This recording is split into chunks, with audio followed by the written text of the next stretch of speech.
啊，同大家介紹下呢個川根藤。呢個川根藤一般咧就依附喺呢個石面或者係粗嘅樹幹度嘅。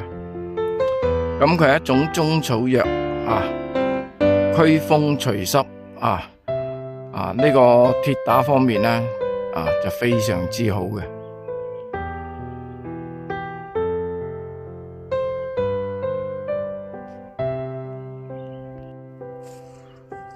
川根藤咧，一般咧多數用喺鐵打方面嘅因為佢有壯骨吉嘅功效好多人咧就會用嚟點用咧？就一係煎服或者係浸酒。浸酒咧就會揾啲老嘅根嫩嗰啲就冇用噶啦越好嘅就係啲老根。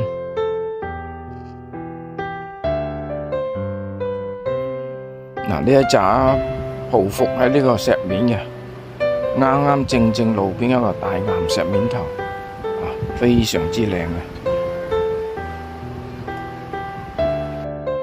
可以反轉佢個葉嚟睇下啦，佢啲根咧貼住石面咧就有根嘅啦，係啦，冇錯啦，呢啲位就係根嚟噶啦，所以佢生長得好快嘅。